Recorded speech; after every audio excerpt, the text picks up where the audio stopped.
Almost everyone I've ever worked with, I'm going to clarify, almost meaning 100%. 100% of the people I've ever worked with, and certainly in my own journey, unresolved trauma, spiritual disconnection, and toxic shame were such the root of it. And you talked about big T trauma, and I know there's a framework about big T, little t trauma. I actually am not a massive fan of that because it really then becomes comparing, because I've met so many people that don't have what they consider to be some big traumatic event. But when we start exploring, it's like this one thing that might have felt really insignificant to one person was just this major moment. Hey, I want to tell you I've got some exciting news on things that I'm doing, and I'd appreciate you following me there. I am going to be producing and sometimes co-hosting a new podcast that's showing to be very successful, and it's in the same wheelhouse. It's called We're Out of Time with Richard Tate. The We're Out of Time podcast with Richard Tate, featuring two-time NBA champion Lamar Odom. You were in a coma, right? For 3 days. They told me I wasn't even going to talk again, let alone walk. Musician and social media influencer Andrea Russett.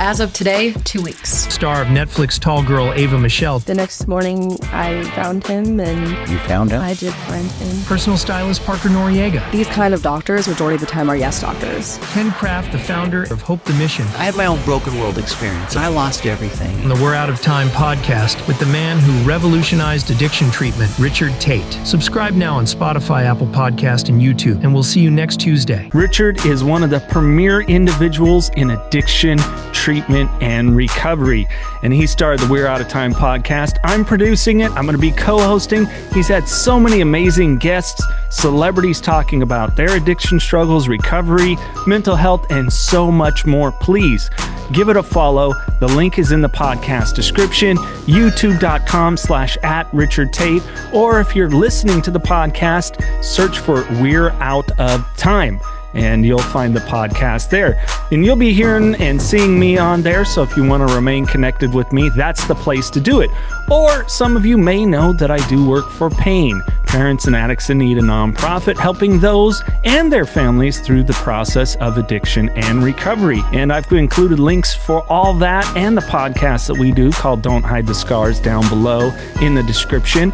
And I put my email there as well. I've had so many people reach out through Knockin Doorz Down asking to be connected to services, and that is the best way to get a hold of me, jason@painnonprofit.org. All right, we're going commercial free here on out. TJ Woodward, thank you for joining me on Knockin Doorz Down. Thank you, Jason. I'm looking forward to our conversation. I'm so grateful to be here. And I know you love gratitude, so we start with that, right? Absolutely, yes. Yeah, that's how I start my day. So I like to start my conversations by asking 3 things you're grateful for today. You know, it's interesting. I promise I'll answer it, but I kind of looked at gratitude and looked at different layers of gratitude. And I have this framework that I call the 3 layers or 3 levels of gratitude. It's grateful for, grateful in, and grateful as.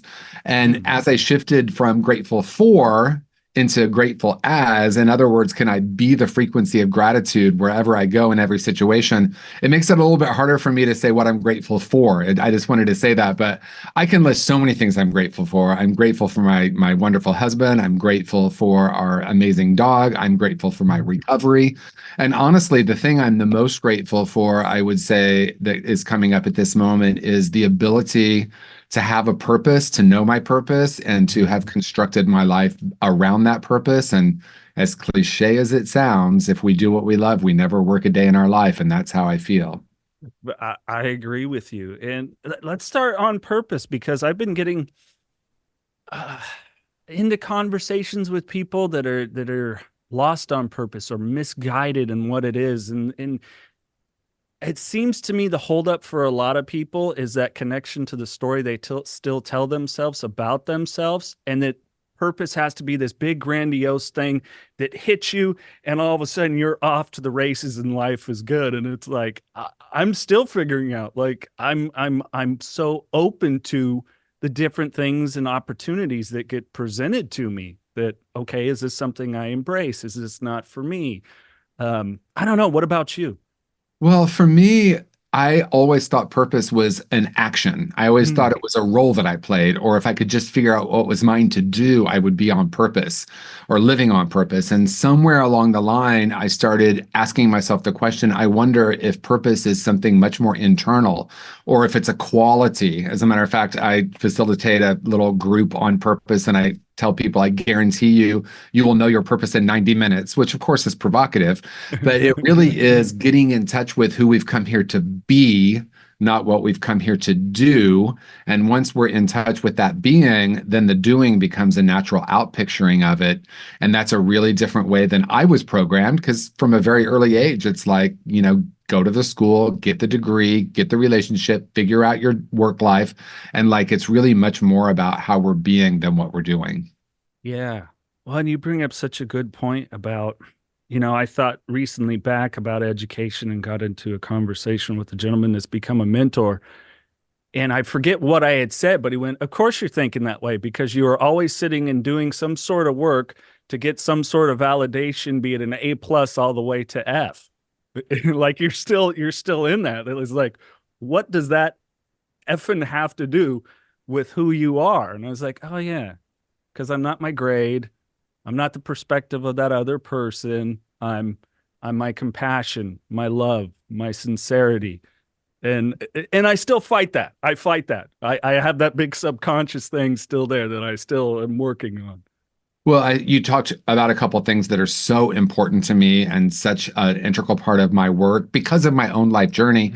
And you talked about kind of like the stories that we still have about ourselves. And there's this narrative that many of us are carrying around, but it's actually much deeper than a narrative. It's really a vibration. And for many of us, we have some traumatic experiences early in life, and we start deciding some huge things about ourselves before our brains even developed, quite frankly. And we end up carrying this energy with us everywhere we go. And in my case, I'm not lovable and I'm not worthy were two that just were at the core of my being. And I just kept finding myself in relationships and in work situations that were confirming the core false belief. And I thought, if I can just get to that next thing, right? Find the perfect partner, find the perfect house, find the perfect job. So it was this very outside in life.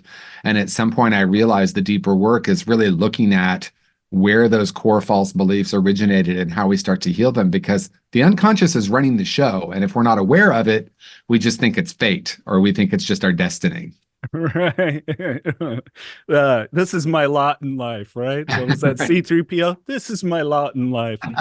And it's hard to struggle through. Like I shared when we first started, that I grew up in a home of addiction, and I was a pretty late bloomer with substance use. But eventually I did fall into a subconscious state that this is the norm and this is what I deserve. Yeah. And I know you've worked with so many people that probably that's the same story. Yeah, and I find that there's that, and then if we kind of explore a little deeper, it's usually that the substance, whatever the addictive behavior is, if we use that term, whatever that outside thing we're trying to attach ourselves to, whether that's shopping or sex, or it can be so many different things, substance, we're really trying to heal something that feels broken within. So this outside in life, it's like, for many of us, myself included, the first time I used weed and alcohol, it was like a very beautiful thing. It was like, oh, thank God I found this, right? So it was definitely a solution to something, and it was managing something. And of course, we know it doesn't really keep working that way. And ultimately, we have to start living from the inside out if we want true satisfaction and happiness. Yeah. Well, and as you lay it out, the root causes of addictive behavior, unresolved trauma, spiritual disconnect, and that toxic shame. Yeah. And the irony that can come with it is, I don't know if you've had this with some people that you've had conversations with. It didn't seem like their life they had big T traumas, but maybe a series of little ones. And then when they fell into the substance use, that was what really grew a lot of those traumatic moments, the spiritual disconnect. I know for me, it was the hugest spiritual disconnect. I know I was spiritually broken, dead, disconnected, didn't have a desire to connect, didn't think I was worthy of that connection, along with the toxic shame. Yeah. And so my experience is those three things are at the root of almost, well, when I say almost everyone I've ever worked with, I'm going to clarify almost meaning 100%. 100% of the people I've ever worked with, and certainly in my own journey, unresolved trauma, spiritual disconnection, and toxic shame were such the root of it. And you talked about big T trauma, and I know there's a framework about big T, little t trauma. I actually am not a massive fan of that because it really then becomes comparing, because I've met so many people that don't have what they consider to be some big traumatic event.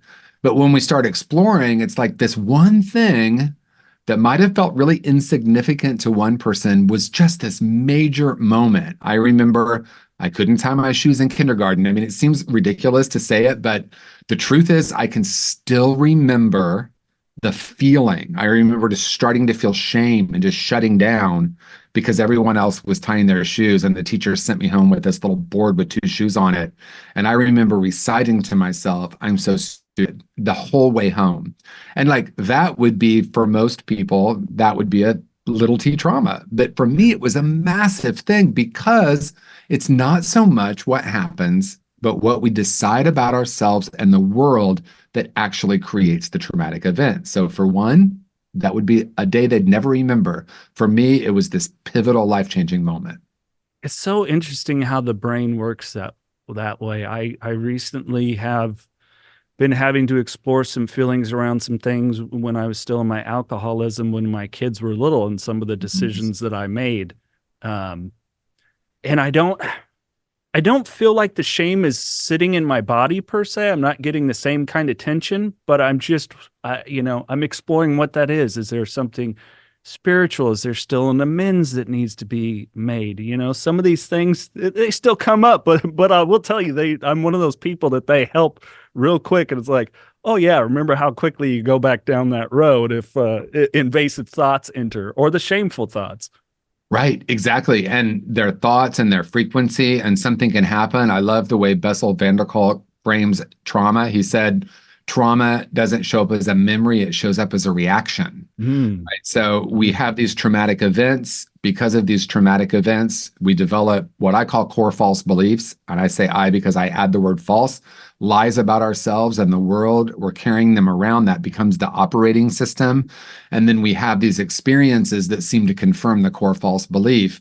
And we develop these strategies to manage it. So someone will just say one thing and boom, either it's anger, or we shut down, or we retreat, fight, flight, or freeze. And now we have or fawn, which is basically, let me take care of you and not look at my own feelings. And so it really isn't so much about remembering what happened. It's more about becoming aware of what's alive within us now. Whoa, I notice I have a big reaction. Let me tend to that. And really, the emotion is there because it's an internal guidance system wanting us to pay attention. But for many of us, especially those of us who have had any kind of relationship with an addiction, we've been running from our feelings for so long. So learning how to just be present with them takes some time to learn how to do. Yeah, I want to dig into movie here in a minute. Okay. But you said something I have never heard. The fight, flight, freeze, or fawn. That caretaker, that gave me the chill, because that was me. I will solve my problems by meeting all your needs. Yeah, and that I did not create that fawn. I don't know where that happened. I just picked it up recently, like, oh, we have a fourth one now. Because it used to be we just had fight or flight. And I was very much about saying freeze because that was my experience. I remember being a little kid, and when things got scary, I would go in my room and close the door and just check out. And as an adult, anything that felt intense would activate that trauma response, and I would just find myself becoming numb, checking out. So I was definitely a freeze. I had my moments with fawning as well, of course. Let me ask you, as someone that I'm a freeze person too, Yeah. and I have moments where it's challenged. It's obviously still there in me to choose my reaction and how I'm going to respond to situations. But I found it for me when people were like, I remember some early meetings, a gentleman asked me, "What are you running from, brother?" And I said, no, I'm trying to run to something, because I was good at just naturally being numb. I was looking to have a feeling, that excitement, that everything else, that nice story that I went from the guy that no one would talk to the most charming guy in the bar that will go up and talk to the most attractive woman. So for me, it was a running to feeling nature. It's interesting. It can be either one. It can be I'm running from or running toward. In other words, I want to feel more of this or less of this. And they're really both actually two sides of the same coin, right? I'm just trying to change the way I feel. Either this feeling is so intense, I want to numb it out, or this sense of numbness is like I'm really in this existential pain of living with my numbness and I want to feel something. Either way, it's really about manipulating feelings externally. And that's why in recovery, sometimes I'll hear people say something like, well, I feel really sad today. And then someone well-meaning will say, well, have you worked a step? Have you called your sponsor? Have you gone to a meeting? Have you talked to your therapist? And there's a subtle and sometimes not so subtle message that it's not okay to be sad. And really what it is, it's like, oh, welcome sadness. For many of us, we haven't felt it in so long, right? And the cliche is you're going to feel better when you get into recovery. You're going to feel everything better. But even in recovery, we can, dodge those feelings, run from those feelings, develop all sorts of strategies. So recovery ultimately is about learning how to be present and lean in. And I think that's the number one recovery tool. Let me simply be present with myself without trying to manipulate it. Well, I know it was interesting for you where you were talking. I watched something with you recently talking about not wanting to be a step creator guy, but you did. And it was an acronym that stood out for me because, hey, I went to film and television school. And so it's movie. I would like to explore that with you. Yeah, it's my third book. Let me see if I can point the right direction. That one, Conscious Creation. And I did promise myself, I said, I'll never be that person that creates the multi-step process. But lo and behold, I realized the truth is I created this 5-step process and then realized if I just changed one word, it'll make an acronym and it's very appropriate. And it's Conscious Creation is the book. And in my many years of working with people, and again, I'll say, and certainly true in my journey, a lot of people want to start creating their life with the intention setting, the goal setting. And there are so many steps before that in my experience, because if we're carrying around the past with us, if we haven't done enough of our healing, we're just going to keep replicating the same story over and over again. And the analogy is simple. We're holding a movie projector onto a blank canvas or a blank screen, if you will, and we're creating the movie of our life. We think it's happening out there, but the truth is we're the one creating it based on the core false beliefs, the vibration, and the internal dialogue and narrative that we're carrying. Yeah. And I've seen this so many times, and with myself is that asking someone, God, who was it? It doesn't matter. I was at a meeting and a gentleman, oh, this and that, how it is. And I've been around this person and their family. And I go, yeah, I don't know if that's exactly how it happened. You might you might want to check your personal lenses on this, that this is how you took this info. Well, they were being standoffish. It was like, no, they asked a question from my perspective that it was really good and a polite way to ask, maybe a little invasive where you could have said, ooh, that's a boundary. I'm not really going to talk about that. But it turned into a really bad situation quick. And it's so interesting how, like you lay out, our past and our response system determines so much of our experiences. That's right. I remember when I was early in recovery and I was just starting to dive into like doing some work with my past, I called my two sisters and I remember asking them to tell their versions of some things in our childhood. And I knew enough at that point that I would get different versions. But what was really surprising to me was totally different stories. Like completely different conclusions. I was like, Dad was never home. He was busy with all these people who weren't my mom. I had this whole story. And my younger sister is like, are you kidding? He was home for dinner every night. We went on these amazing vacations every year. And I'm like, interesting. Totally different conclusion. And then based on those conclusions, it does become the lens at which we look at life through. So like I decided in the midst of all of that somehow I was unlovable, and that wasn't her core decision. So we had every single experience in our life is colored through the lens. And that's the great news, because if we understand we're doing it, then we can understand that it's really about cleaning the lens rather than changing the world. Yeah. Wow. Mind blown. But I know I've definitely explored that because, my father's been clean for over 20 years. And so I'm one of those people lucky enough to be able to have those conversations, let alone get the apology. But for me, for so long, I did some work in the sex and love addiction area too, because I had this conversation with my dad. And I said, per my recollection, it was the only time you validated me was going, wow, son, that's a really attractive woman you brought home. And it was like, for me, and he's like, no, I used to tell you when you get good grades or you made the track team or whatever that I was proud of. None of it. Don't remember any of it. Wow. It's all blanks. That's the only thing that I recollected. Yeah, and this is such an important conversation, and we'll get into what those 5 steps are in a moment. Yeah. But it's really important because we often will say something like, "There's my version and your version, and the truth is in the middle." The different way of looking at it is there's your version and my version, and they're both 100% correct because it's our point of view that creates how we see it, right? And so we want to be really careful because we know, like for example, in a crime or something, eyewitnesses are kind of the least reliable because we all see it through our own perspective, even literally where we're standing, right? Our lens, our point of view is the way we see the world. And so when we believe, and this was true for me, I thought I need to know exactly what happened. And once I know exactly what happened, I can be free from it. And then I realized it really is so much more about what I decided about myself than it is about what happened. And we would never want to say to someone, maybe that never happened. Like we'd never want to discount that. We just want to acknowledge that like my 5-year-old brain wasn't even developed enough to understand what was happening. My 4-year-old brain. So I was taking all of this stuff on, and then I have a memory.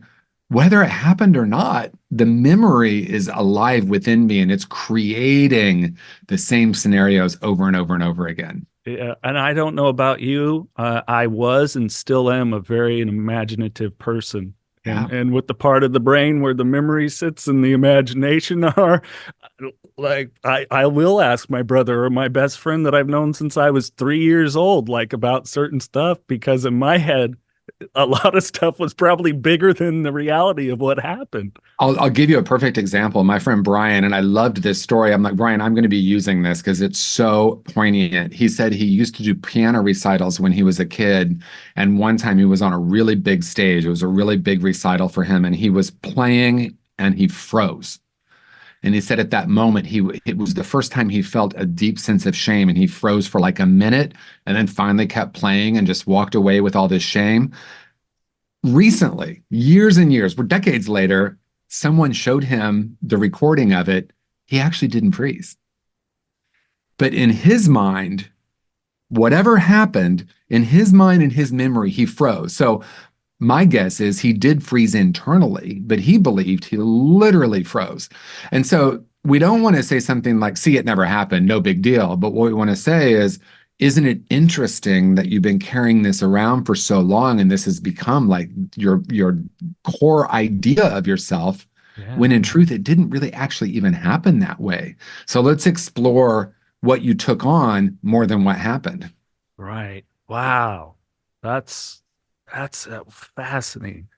And I'm guessing that falls back into, let's return to movie, that process of making peace with the past, that because oftentimes the shame or embarrassment that we carry isn't like, it's that looking external at what others think of us. Yeah. Well, so the acronym is MOVIE, and it's M, making peace with the past. And at some point, I used to say forgiveness. And of course, FUVI doesn't make a great acronym. Let's start with that, right? So FUVI doesn't make sense. But forgiveness is such a loaded word, and it's loaded in the idea of good and bad, right? Like you've done this thing that's unforgivable, but I have to somehow rise above it to forgive you. But making peace is something different. It's regardless of what happened, whether I consider it to be horrific, it's not about letting the person off the hook or keeping them on the hook. It really is about, gosh, I'm still carrying this. I remember I facilitated a workshop and invited people just to hold a backpack full of rocks while they told stories from their past. And at the end of the story, I just asked, do you want to put the backpack down now? Are you ready to let go of the heaviness of that story? And our minds can be such tricksters, but it happened. And I can be sometimes provocative and say, well, you can actually change the past. And what I mean by that is it's just a story we have, like we've already talked about, like whether it happened or not. We're not trying to be dismissive of the experience, but to say, what if the story I've been carrying around, I can have a different relationship with, go back, have a different conclusion, and therefore, in a way, we change reality because the story no longer has power over us. And that's really making peace with the past, letting go or living beyond the weight of that story. Yeah.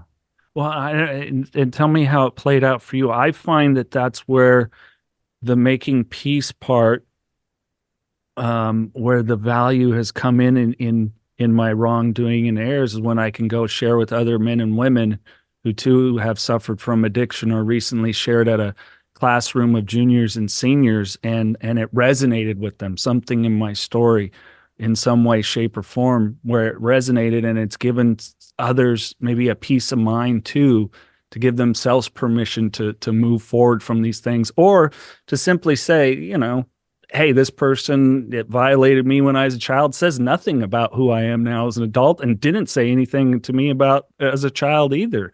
That's not my burden to bear.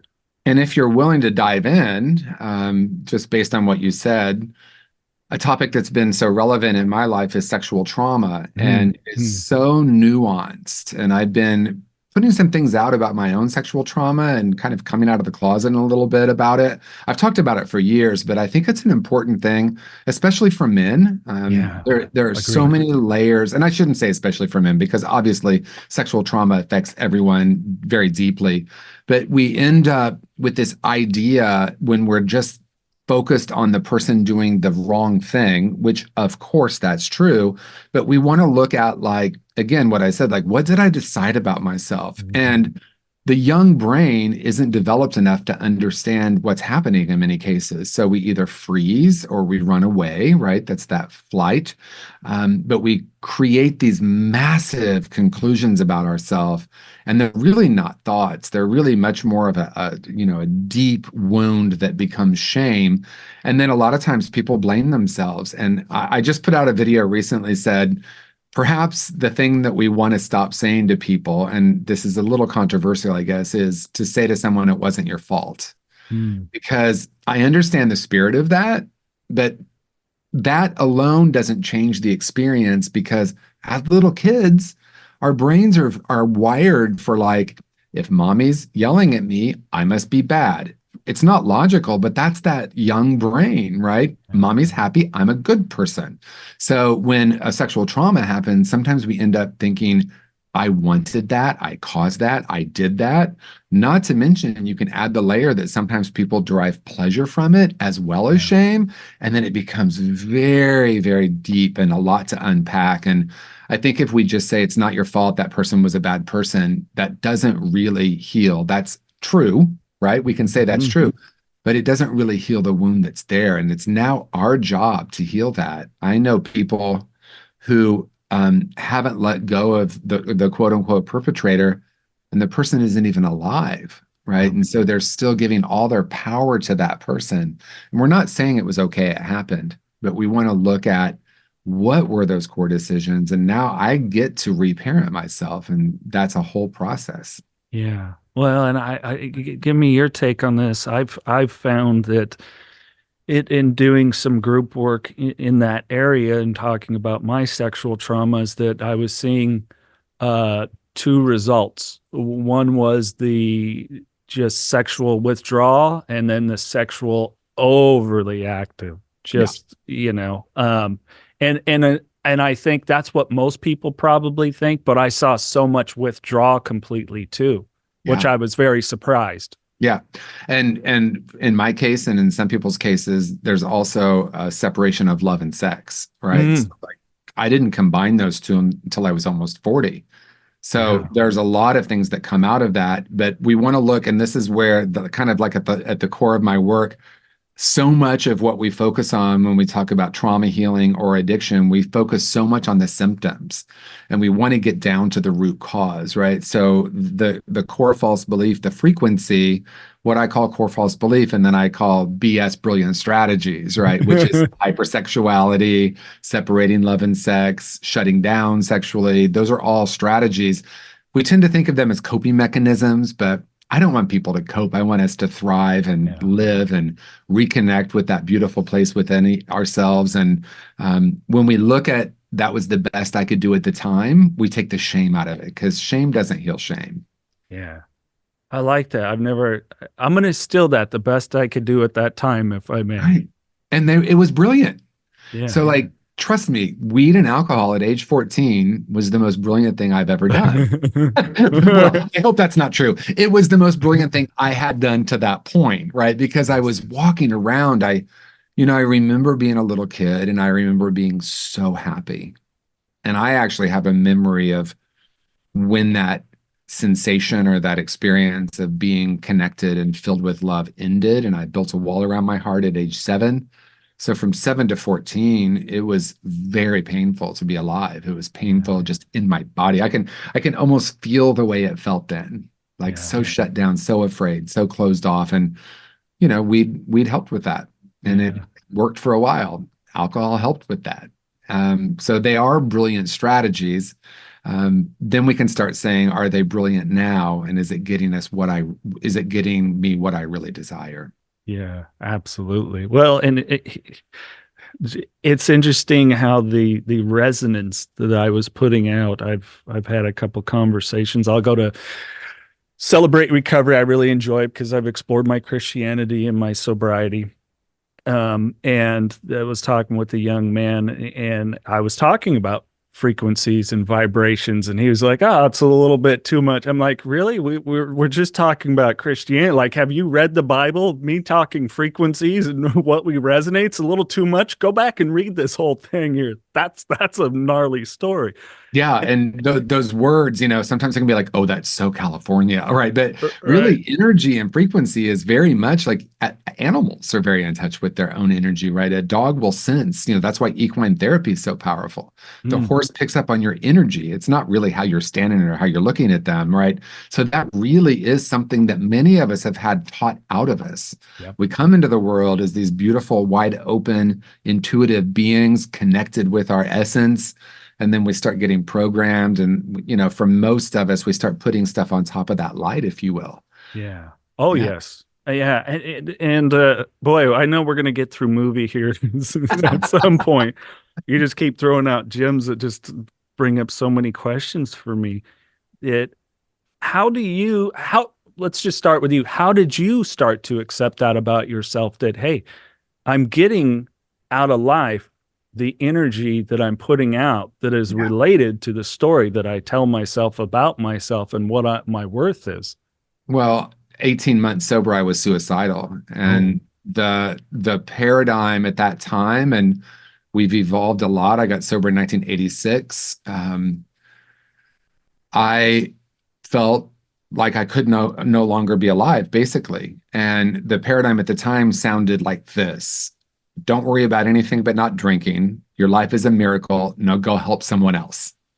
And I was like, okay, but I want to die. And what do I do with this? Right. And I met this woman. Her name is Mary Helen, and she passed away in 1998, but was just like this beautiful, enlightened being. And she ultimately, I rarely tell this part, but she ultimately wrote the Hazelden Fourth Step Guide, and she got sober in 1957. And she said no one at that time was really doing a lot of deep work. They were just like going to meetings and not drinking, and there wasn't a lot of focus on healing. And John Bradshaw came along in the 80s and was like, what about shame, right? And it's wild. It was controversial then, like 12-step, within 12-step communities, they were like, oh, that guy, and it was very rigid back then. And so I went on a journey with her that was twofold. One, it was reconnecting or spending some time remembering a time before the trauma. In other words, it wasn't an outer focus. It was, gosh, there's still this preciousness within me,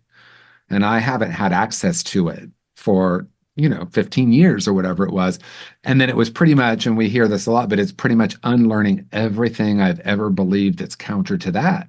All these ideas of limitation and lack and shame. So that experience of walking through that with her, doing the empty chair work, doing the inner child work, just sitting with her for hours, she was just a phenomenal human. And I started to realize that if I'm tuning into my true nature, life is pretty beautiful and in a really pretty simple way. It's not that complicated. I know that I'm whole and perfect underneath all of this. I know that I came in that way. When I know that, I have more love and connection in my life. When I believe the lies of limitation, brokenness, I'm not good enough, that's what I experience. And it was like instant. Now, I'm not going to say it instantly changed everything, but that awareness was like, oh my gosh, I'm the creator of my life. And that's why I start with the M, because, people want to jump into goal setting without like looking at like, what's the stuff I'm carrying, like trying to paint over an old canvas, but it's just going to keep bleeding through. Sorry to use a mixed metaphor there, a movie and a canvas, but that's all right. I love it. And I'm so glad you spoke about brokenness, because it's a word that I think is overused, that I have an issue with. Yeah. This you are broken. No, Yeah. you might have some of the wrong tools. You've been in survival mode. You've adopted ways of being to survive. I know I did. People hate when I say this sometimes. Hey, alcohol helped me survive. I'm sorry, it just did. And there was a period in my life, guess what? Pornography did too. Right. And hey, it's not the best way of being, and it certainly would have taken me somewhere else, but it kept me from probably more times in which I would have tried to have taken my own life. Exactly. And what do we do?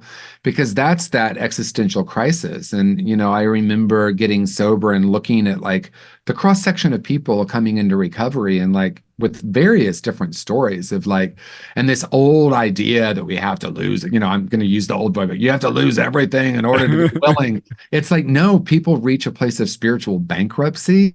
And at that place of spiritual bankruptcy, it's like, okay, I'm ready to try something different. And when you talk about the brokenness, it's so foundational to me. As a matter of fact, my book, Conscious Recovery, the foundational principle is underneath all addictive behavior is an essential self that is whole and perfect, right? The opposite of broken. And it became so simple for me. And I discovered something. I'm like, simple is always so much, there's so much power in it. When I believed I was broken, I acted broken. So 100% of the time I've caused harm in the world and to myself, which had been plenty. It's because I believed I was broken. So this idea that somehow believing we're broken is going to help us heal, it's incongruent, right? Yeah. And the idea that I want to remember how bad it got so I won't repeat it. But really, it's like, let's go back before the trauma. Remember that as the starting point, then start to like work on recovery from that place. Yeah. Thank you, TJ. I appreciate that. And just to let you know, I do have the books on Audible, so I'm working through them. So I'm going to be reaching out again here. I just know it for sure. Where were we at in movie? I think we didn't get to O yet. Oh, let's jump into O. The good news is we've been talking about it. So the M and the O are what I call the clearing steps. So making peace with the past, and then O is overcoming core false beliefs. So we have been talking a lot about it. And that is not I have to let go of all my beliefs or I have to change my beliefs, because I spent a decade both in spiritual community and in recovery circles trying to change the narrative, trying to change my thinking.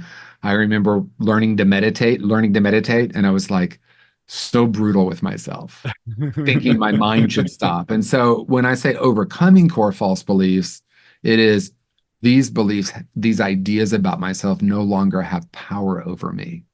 It's just like we're starting to discover now that our DNA, we can change our relationship with our DNA. I mean, it's such an exciting time we're living in, where science and spirituality are starting to like come to the same conclusion. Yeah. So I feel very, very happy about that.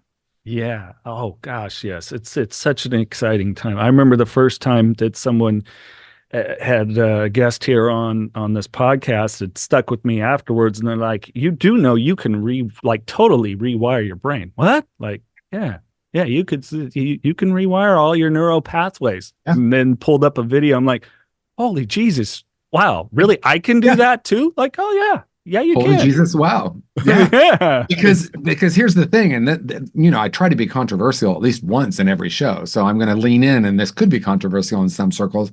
We tell people that we have a genetic predisposition to alcohol. I've heard people tell horrific stories, and then literally at the end of the horrific story say, but that's not why I'm an alcoholic. I'm an alcoholic because I have the disease of alcoholism. And so it's like we're dismissing what we know to be true. There's a connection, and I don't think there's one cause of addiction. I think it's so multi-layered. So do we have a genetic predisposition? Quite possibly. Because now we're calling it a brain disorder in the so great.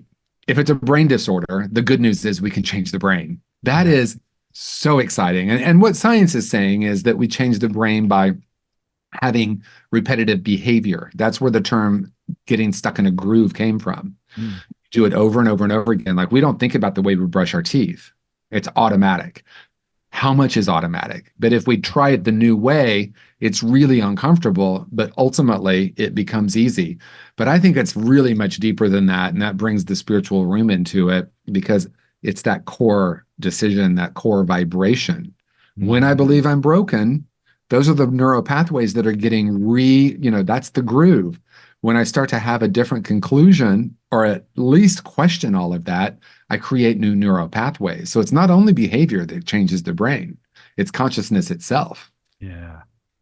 Well, and I know that you're on wholehearted.org, and there's so many other brilliant people up there. And I found it interesting what Dr. Gabor Mate was saying. When people, I can't do his voice too well, though people talk all about just the disease, or however he sounds. Yeah.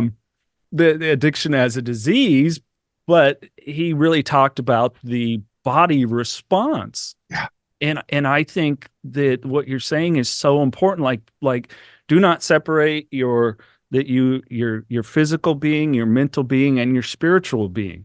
That's right. All three of these things were broken for me. Yeah. Yeah. And I use the acronym PIES: physical, intellectual, emotional, spiritual. It's like a piece of the pie. And most of us hang out in one room more often, and a lot of recovery circles, well, in the recovery industry, if you will, the most that focus is on the brain now. So it's mostly that intellectual room, and some with the emotions, like what are you feeling? But the physical and the spiritual, which seem like on the opposite ends, are the least, I feel like they're the least addressed in treatment. Like sometimes it's like, changing your diet and doing exercise. But the spiritual room is like, when did you separate from who you really are? Right. And that's what I mean by spiritual disconnection. I'm not talking about disconnecting from a higher power, although that can be part of it. I'm saying we came in as a spark of this divinity, and it's still who we are, but at some point we believe we separated from it, or we started believing the lie instead of the reality. So recovery is about a journey back toward that. Yeah. And that room is not often addressed in recovery circles. I agreed. I think I can't remember how they put it, I imbibe spirits and it kept my spirit away. Something like that. Yeah. It's interesting. It's called spirit, right? Right. Spirits. Right. Yeah. Right. Because it is there, there it is. We were seeking that outside of ourselves. And like we said, it was brilliant in the beginning, but we all know we wouldn't be sitting here doing this podcast right now if it were still brilliant. Because you don't call it addiction as long as it's working, you call it fun. Right. Right. Very simple. Well, let's jump to visioning. Yeah. So the V in the movie acronym is visioning. And I want to always acknowledge my good friend Michael Beckwith, who created the life visioning process. And I always say, if you want to go deeper into it, get his book, Life Visioning, because he's brilliant. And visioning is really different than visualization. So really common and popular in our culture now is the law of attraction. Make the vision board, you put what you want, you hold that thought, you manifest it. That's all fun. That's not what I'm talking about. Visioning is, once we've done these clearing steps, making peace with the past, overcoming core false beliefs, we spend time in the silence and we listen to what was once referred to as the still small voice. Once we really start trusting it, it becomes the predominant way of living, right? So for many of us, it's like a hunch, an inspiration, a divine idea. But as we practice it formally, and using Michael's process, it's no, I spend dedicated time in the silence and I ask a series of questions and I listen for the intuition. In other words, we're shifting from a mind-based reality or even an emotional or heart-based reality. We're getting into that room of spirit, and we're living in that room of spirit with curiosity, not I have an idea of what my life should look like. It's like, I wonder what's the highest possibility now. Right. And I loved when you had said that. That resonated with me. What is the highest possibility now? It's such a great question to ask of oneself. Yeah, and that's Michael's question. I want to definitely give him credit. That's the first question in the visioning process. You quiet to the best of our ability, present with ourselves, allow ourselves to think, feel, drop in, move into the silence, and then ask the first question, which is, what's the highest possibility for my life right now? Or what's the highest possibility for our relationship? You can do it with your partner. What's the highest possibility for our business? A lot of different ways you can do it. Yeah. And I was definitely a person that, my father was a high achiever as an addict, did very well financially. Yeah. And so I compared myself to that for a long time. And it wasn't until probably the last 6 months that I just kind of sat in a place and looked at how I was generating the means that I earn and going, just finding a real peace with it. No, I'm not a millionaire, and no, I'm not a household name. But gosh, I always get some sort of feedback as someone, thanks for what you do. It helped me, or, I connected to this person that you spoke with, or I provide Narcan for the nonprofit that I work for. Hey, thanks. Or, so it's just, I just removed certain things from the rubric, if you will, of the external gauge, as opposed to how do I feel in what I'm doing? Yeah.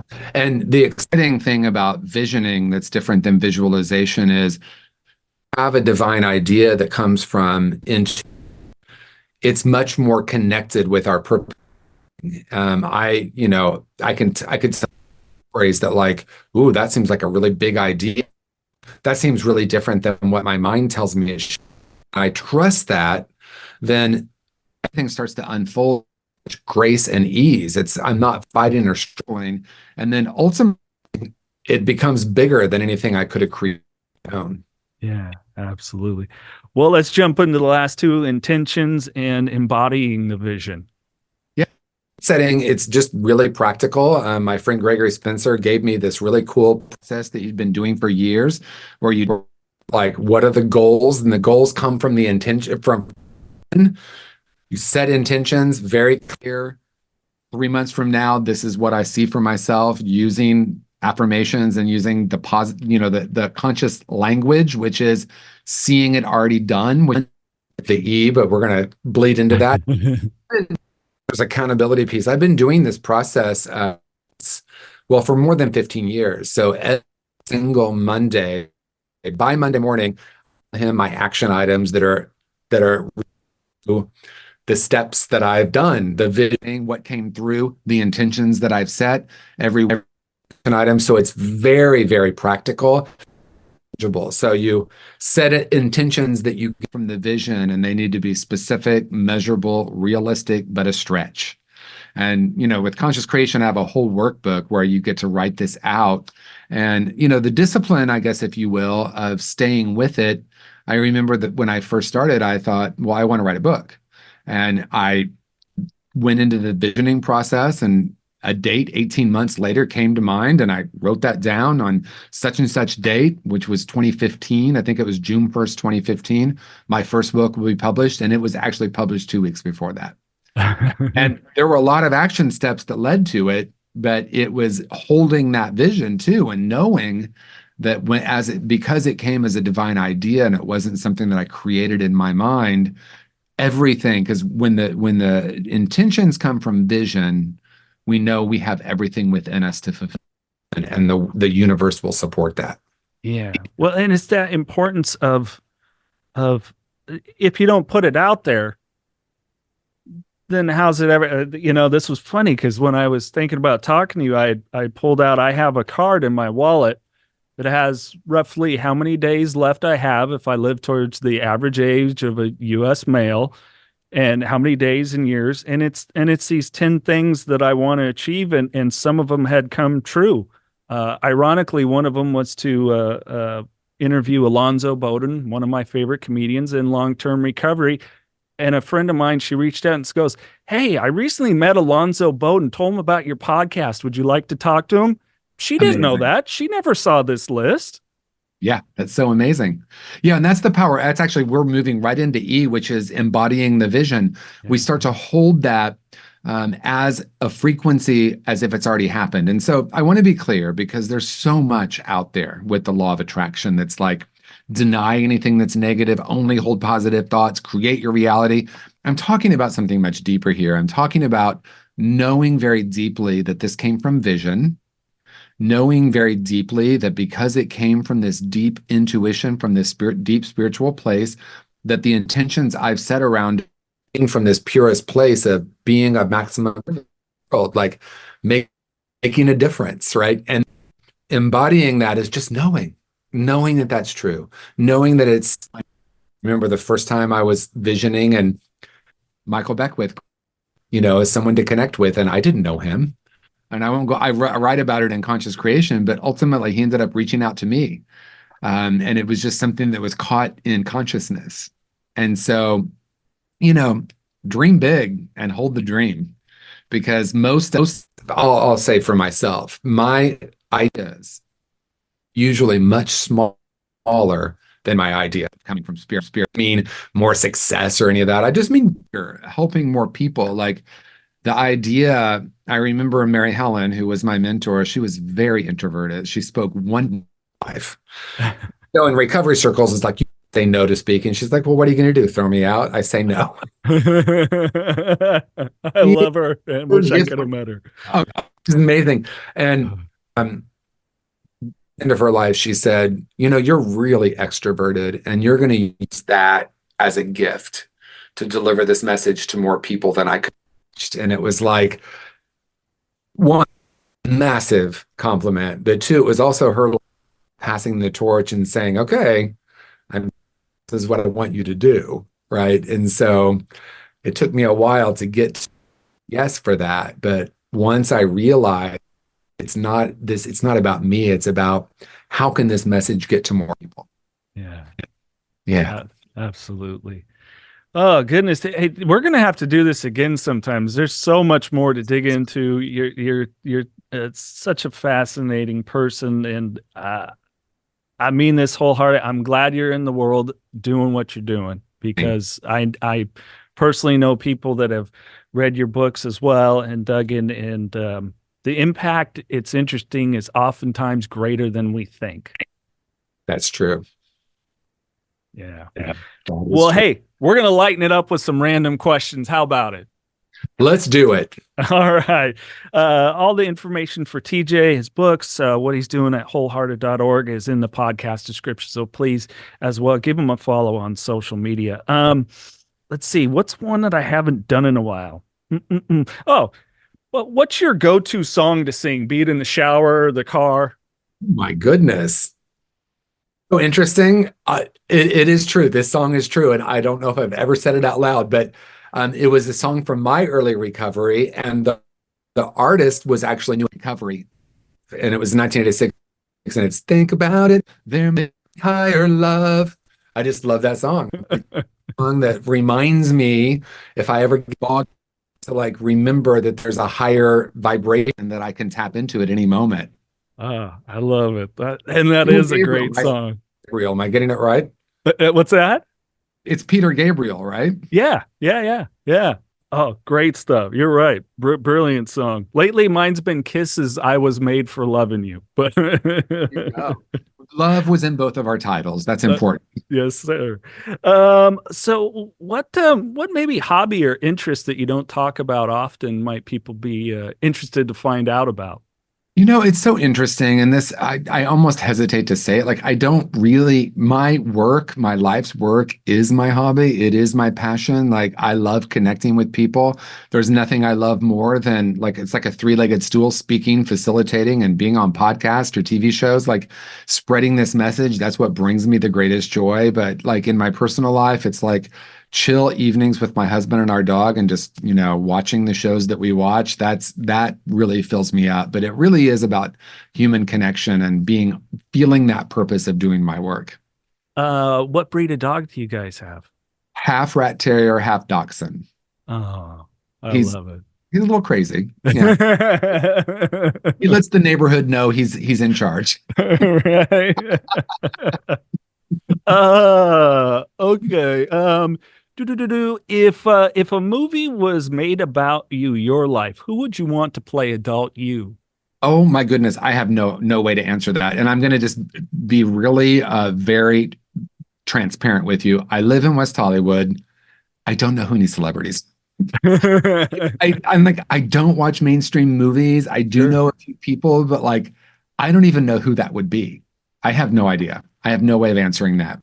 I think that's a brilliant answer. I love that answer. It's so funny because like I remember like I was on a flight recently and someone was like stopping to get pictures taken with the person sitting next to me. I'm like, I have no idea who he is. But when you're flying to and from LA, celebrities are on your flight sometimes. But which is great because then, because I just get to be human with everyone and not have this idea of like less than or better than. Yeah. It's funny. I was sitting on I guess this person was an MMA fighter, but not at the UFC level yet. But I had spoken at a conference in Wisconsin, and on the way back, and I'm just sitting here talking to this guy, and then I noticed people were taking pictures, and then this guy comes over and goes, "Hey, do you know who that is?" And I go, "I think his name was Rob. I can't remember." I go, "I don't know, just some gentleman I sat down next to." No, last night he won like the state title, and I'm like, oh wow. Okay. He seemed like a nice person to converse with. Okay. There you go. Exactly. Okay. One last one for you here. You're stranded on a deserted island. You have one movie, one music artist, greatest hits, and one book. What would they be? I have answers for this one. It's a miracle. So my very favorite movie of all time is Baraka. And then the sequel to it was Samsara. So most people won't know those. So it's something for people to look up. They are an experience. So the first one came out like 91 or 92, and Samsara, I don't remember, but those are my two favorite movies. If I have to choose one, I guess it's Baraka. My artist, absolutely Tori Amos. I'm in love with her. I had a chance to meet her. She is so incredible to me, and just I'm a little bit of a fangirl with her. I know. And then the third one is what's the third one? Book. Oh, book. I'm going to say A New Earth by Eckhart Tolle. All right. I saw Tori Amos in San Francisco when I was living there, and she's just amazing performance. This one gal kept yelling out, I forget what song it was, and she just goes, pardon me, this is the quote. She goes, "Bitch, would you shut the fuck up so I can keep doing this show for these people?" And then she went into Sugar, which is my favorite song from her. One of my favorites. So I lived in San Francisco for 30 years. Oh, okay. I've seen her there so many times, and she's just a remarkable human, and her music inspires me. And a lot of people will say, oh, her music's so depressing. To me, it really isn't. It's really very healing because it comes from a very deep place. Yeah. And that's what resonated with me so much about that song, Sugar, was the story behind it when she shared it. And I'll let people look that up because we could probably get another 20-minute conversation about that. But it was such a beautiful, words and music coming together in such a wonderful way that it's, that song sits with me. Mm. Yeah, my friend, I'll give you a short story, but my friend worked for Alice Radio, and he said, if you ever want a favor, just let me know. And I'm like, anything Tori Amos. So the phone rings one day, and I thought, he's going to give me tickets to Tori Amos, which I'm going to be grateful for. He's like, no, there's going to be, come to the W Hotel tomorrow, bring one friend. You and 15 people are going to sit with her in a grand piano, and we're going to do this Alice Live event. She's going to be live on radio. And I was literally sitting on the floor, and like we got to hang out and talk, and like, just she's remarkable. I love it. Tori, if you're watching, thank you for being you. Yeah, I double that. Double that. TJ, I'm so glad we got to connect. This has been an absolute pleasure. Thank you so much, Jason. I have loved this and absolutely would love to come back for a part 2. Yes. And if I get down your way, I'll have to give you a heads up. Would love to converse with you in person. But this is where I give you the floor. Anything that you would want to add, lend, maybe if somebody is struggling, a loved one of theirs is struggling. Yeah, I tend to say a version of pretty much the same thing because it's so true for me. And that is, if no one has told you today, you are a whole and perfect being, no matter what's happened to you or whatever you've done. The truth of your being is a whole and perfect being, and you do deserve a life filled with love and connection because it's who and what you are. I love it. On that note, everybody keep knocking doors down. Knockin' doors down, showing possible.